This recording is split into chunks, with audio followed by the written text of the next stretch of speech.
What is up, people? It is Dave, it's Duncan, it's Kyle. We are back from Metal Epidemic for another sexy album review. And for this review, Duncan, Kyle and I have been checking out the album from Dillinger Escape Plan frontman Greg Puciato. Greg's new album Mirrorcell will be released on July 1st via Federal Prisoner. So, gentlemen, Greg Puciato's a busy guy, isn't he? I mean, he really likes to keep himself really, really busy. Yeah.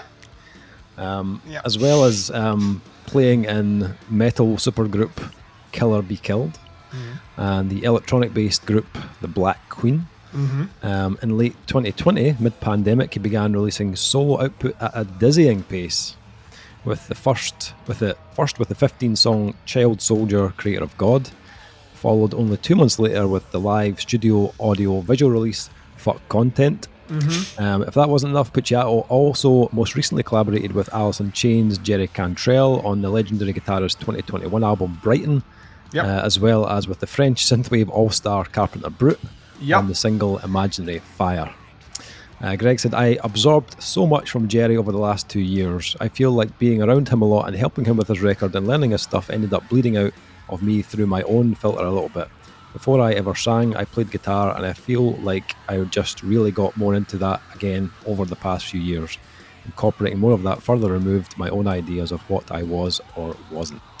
Interesting. I should have read this beforehand. One of my notes here for this album is that there are at least 3 songs that sound incredibly Alice in Chains. Yes, there is. We'll get into that. The result is Puciato's second full-length Mirrorcell. An album that, like Puciato himself, is difficult to categorise. People ask me all the time about the process, but I just sit down and record whatever comes out, so I don't lose the purity of it, Puciato explains. All of the songwriting is really spontaneous, and the solos are basically all improvised, because there's only so many times I can get my vision across without doing the same thing over and over. To record Mirrorcell, Puciato once again enlisted long-time Dillinger Escape Plan producer Steve Evitts. He said, Steve knows when I can do better, and he knows when the first take is a keeper, so that was the obvious choice. Puciato played all of the guitars and bass on the album. He also enlisted a few friends to help out with the recordings, including drummer Chris Hornbrook from Poison the Well, Big Black Delta. The track Lord also features guest vocals from Code Orange's Reba Myers. Okay, gentlemen, so with that out of the way, Greg Puciato, I mean, like, we obviously discussed Dillinger at length on our one of the Twitch streams a while back. So no, we're fairly well versed on that side of things. And I think, as far as I remember, we did have a little short discussion on Child Soldier on one of the podcasts. Yeah, I loved it. That scored it incredibly high. So yeah. I did not, but we'll get more into that. So, Duncan, I'll start with you. Since you were a lover of the last album, what did you think of Mirrorcell? How did you get on? Well, see, at first I thought this project might just be called Mirrorcell. The reason behind it is a remarkable change from the previous release. Which there's part of me that really enjoys Puciato being as diverse and eclectic musically as he is. It does, however, give me a bit of a headache to try and see how this would construct live. I know I'm jumping ahead of myself here, but a lot of the stuff here doesn't mix that well with the previous output, which was very discordant and at times very experimental. This one, on the other hand, surprisingly commercial. I mean, and that we're even, he's got his kind of dark synth kind of project, which very much leans into those 80s influences that it has and is very commercial in itself. But what you have here is essentially a kind of almost this kind of amalgam of kind of early to mid 90s grunge and swaths of what can only be described as kind of The Cure inspired 80s vocals and synth stylings, all under one banner, and it really fucking works. I have yet to find something this guy has turned his hand to that doesn't work, and I think that's the testament to a great artist is the ability to continually push the envelope of what, one, people expect from you, two, what you are physically able to do, and three, never overstep the boundary to the point that you lose the audience. And Greg Puciato for me has always had that level of taking things right to the line where you might start going, oh no, but just holding it there. And this album is full of it. Out with the kind of opening intro, which is essentially just like a build-up. After that, you are just given nothing but bangers, in my opinion. It did start off, the reason I was surprised, one, not surprised that I didn't read any of the blurb, but two, surprised of the kind of out and out, well, worked with Jerry Cantrell for 2 years, is, like I said before, one of my mental notes that I took straight away was the big sections here on the guitar that sound like Alice in Chains riffs, like kind of, especially that kind of, maybe less nowadays Alice in Chains, but certainly that kind of, the kind of Dirt era, kind of mid-90s Alice in Chains.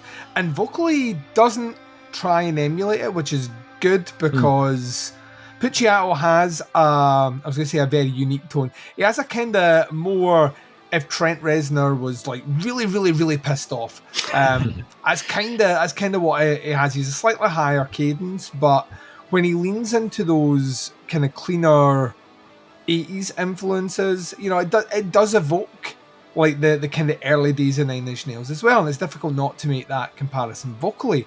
Where they differ, someone like a Trent Reznor and a Greg Puciato, is the actual range of singing, plus the choice of melodies. Puciato's got a wider range, and just more interesting ideas on how to develop those melodies, and you get that right through here. And as a result of that, it is very versatile on kind of grunge sounding songs through to the sides where it does get a bit more playful. Electronics don't come in really until much later on the album. In fact, a lot later than I was actually expecting. And even the aggressive vocals don't come in until near the end. This is predominantly cleanly sung, which once again is almost a bit of whiplash for Puciato, who has maybe one of the best screams in metal, like easily. And he does it effortlessly as well. So, like, the first listen of this was, I wasn't quite sure, in that I felt like, one, I was trying to contextualize where this actually sits within his kind of discography, and also the fact that one side of the album is predominantly, it's shorter, more focused and kind of grungy, and then the back half of the album is more 80s inspired, longer, and plays with a lot more elements. On the second listen, I really started to find my way around it. I really started to orientate better to it, and that I didn't feel it was like, well, he started writing one thing and then he had these other ones that kind of stuck them together. By the third listen, I was all in, if I'm honest. I think it's very difficult not to like this. I think you could be cynical and see on some level, this is him. Oh, well, he spent some time with Jerry Cantrell, so look, he's just copying the Alice in Chains stuff, and he's doing the electronic stuff because that's, he's done Carpenter Brut stuff recently. And I would believe all that if Puciato didn't have a record of doing that sort of stuff anyway. You know what I mean? The cover stuff that Dillinger did way back in the day, which was, a lot of those leanings came from him, involved elements of grunge. So there was grunge stuff in there. So, he's obviously always had a keen interest there, the electronic stuff. He's got projects that are dedicated to that as well. The 80s inspired stuff, that's in there as well. The stuff that gets a bit gnarlier and a bit darker, he's got a track record there as well. I just kind of feel like this is him kind of following the groove, which is kind of what he's said in his statement. The guitar work is great. I didn't know he was doing guitars here. I love the riffs. I don't think any of them are exceptional in any way, shape or form, but I think they do a bloody good job underneath what he's doing vocally, like all the way through it.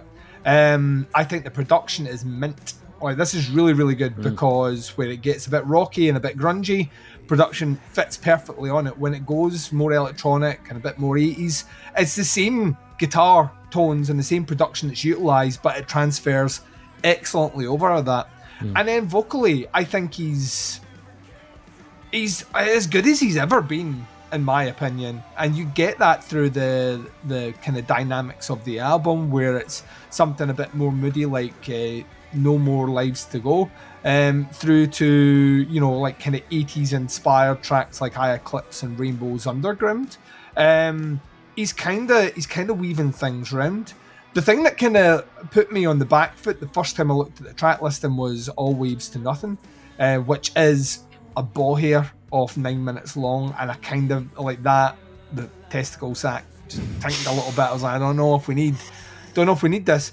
That track flies in at a whip. It's a blink and you miss it track to me. I think it builds up perfectly and it exits great. Like, the world needs musicians like Greg Puciato, in no other respect than they are never content for more than 6 months to occupy the space musically that they are in at that point, and then they're on almost reinventing themselves to an extent, but kind of certainly recontextualizing their sound for the next release. And weirdly, I think as a frontman of Dillinger, I think it was easy to say he was a great vocalist, but it was chaos on stage, genuinely chaos on stage. I think it's easy to look at that aggression and overlook the talent.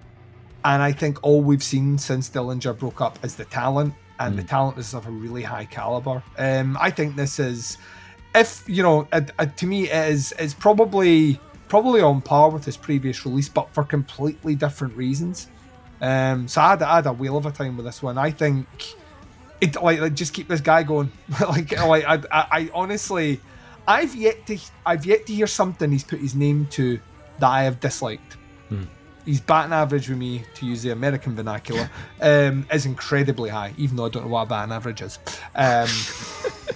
They talk about it, so it must make sense. It's very high, and it remains very high.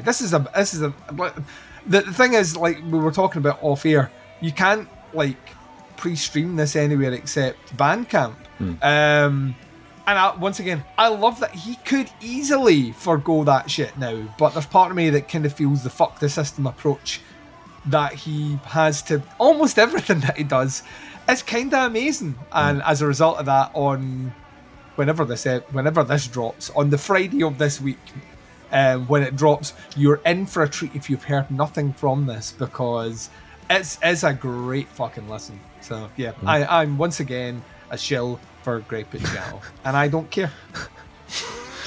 Nice. Kyle, what about yourself? How'd you go on? I don't care either, because I too am a shill for Greg Puciato. I didn't listen to the last one, because you know what happens when a vocalist goes solo? It's always shit. Always, without fail, it's shit. Except for this. And now I want to go back and listen to the other stuff, because I was genuinely like kind of a bit skeptical, because solo artists are shit. When I heard that this was coming, I was like, okay, fine, let's give it a shot. You never know. I also love the balls of you to say that as a solo artist. Yeah. Everything is shit.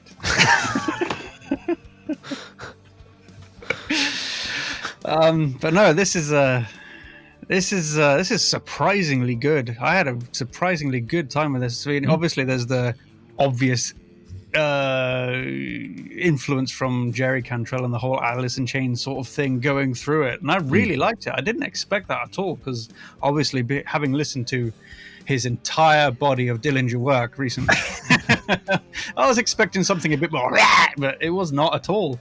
Like, he started singing, it's like, you've got a really nice voice, dude. You should do this more often. And then he did the whole album, and I was pretty satisfied.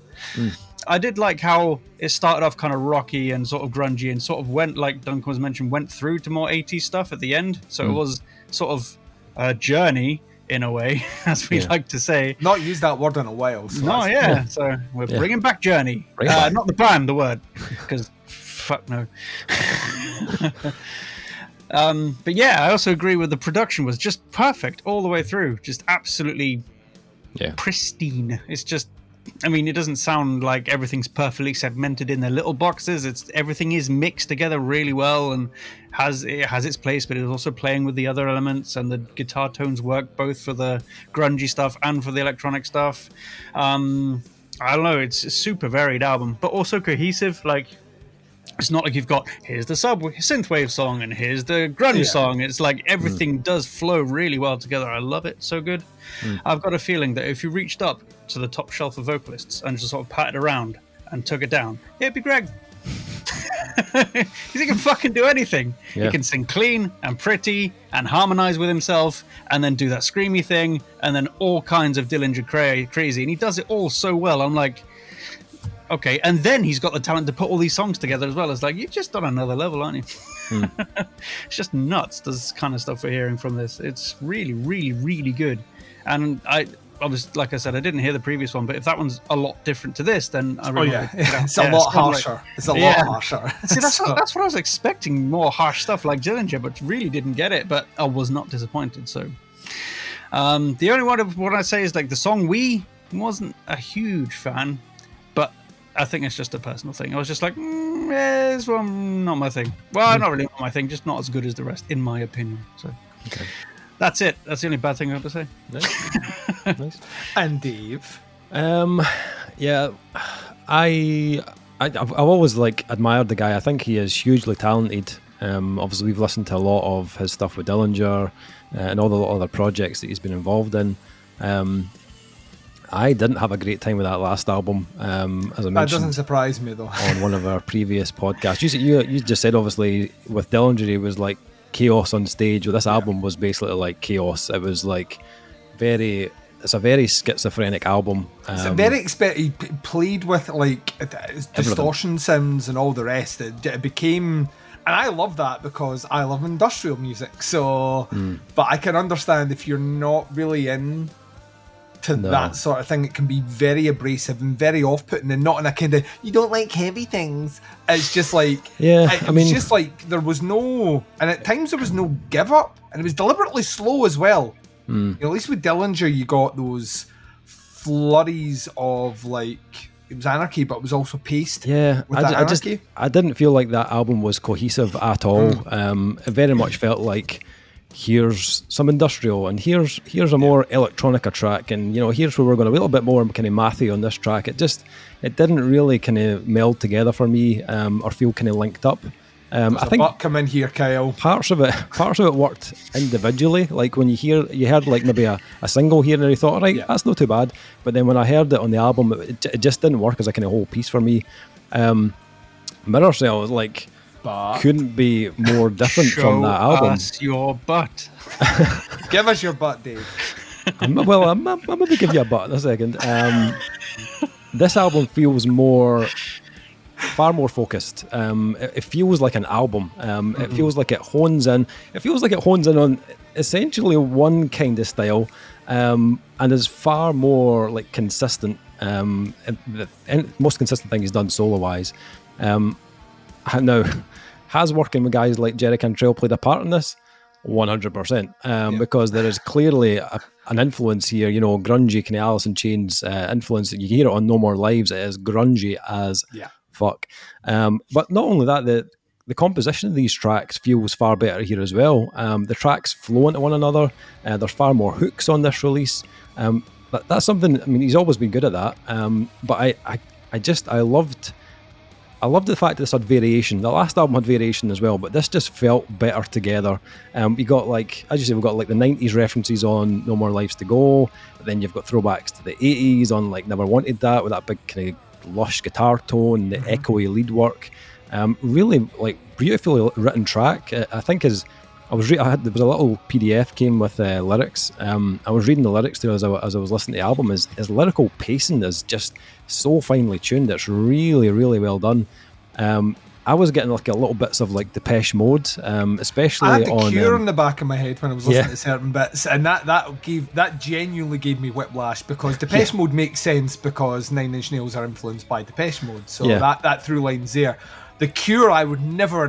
I know, like, Nine Inch Nails are influenced by The Cure, but you would never in a fucking million years feel like that. You know what? There's going to be stuff on the new Greg Puciato album with shades of The Cure. I know. Like, what the fuck? Fuck off, Duncan. Yeah, when that track that Kyle was mentioning, when that kicked in, I was like, this is like very Depeche Mode, with the whole kind of electronic drums, but as you say, that the electronic parts didn't really come in till later on. But even when they did come in, they didn't sound like it was forced or it came out of nowhere. It was nicely kind of transitioned in, which that didn't happen on the last album for me at all.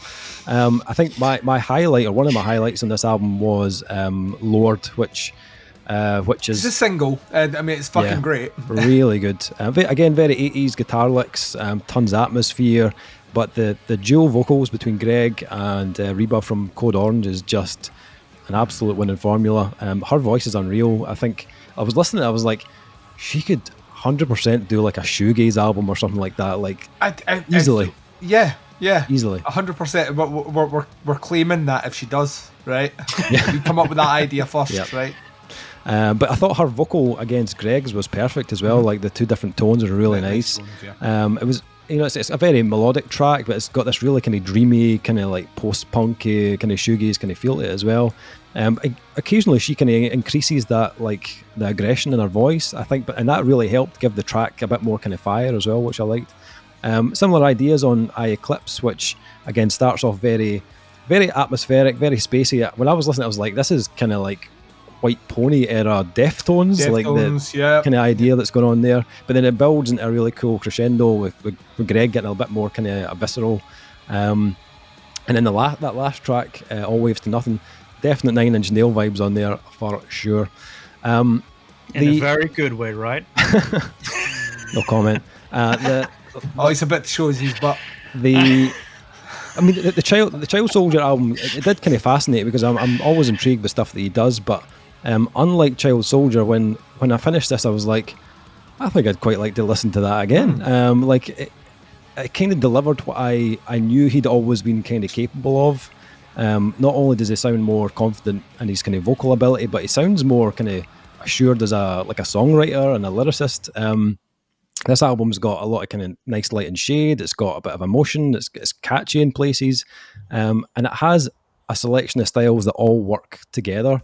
I think at the core of the album, there's a kind of central kind of style that binds it and holds it together, which kind of allows Greg to experiment with other styles without it feeling like it's going too off course.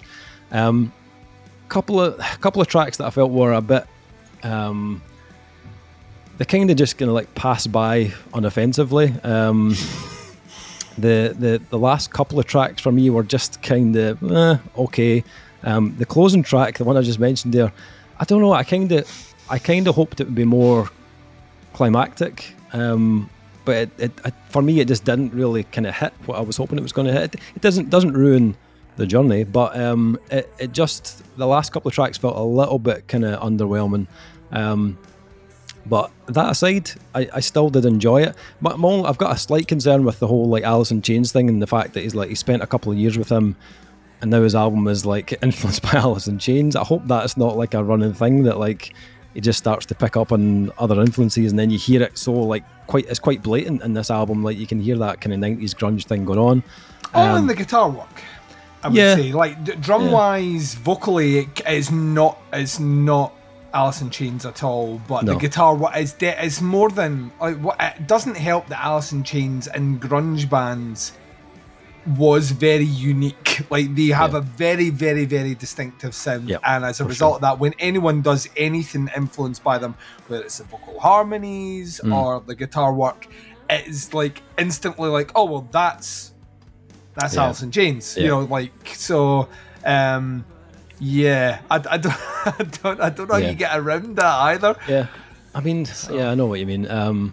Plus, guitar's not his first instrument as well, I would say it's not a very riff-led album at all. No. There's a couple of tracks where they kind of stand out, but most of the time they kind of sit in the background and just like, allow him to do his thing vocally, which is what it's all about, I suppose. But yeah, I enjoyed this more than the last album for sure. I can definitely see myself coming back to this one, which I said that I would probably never do with the last album. So yeah, definite improvement for me on this one.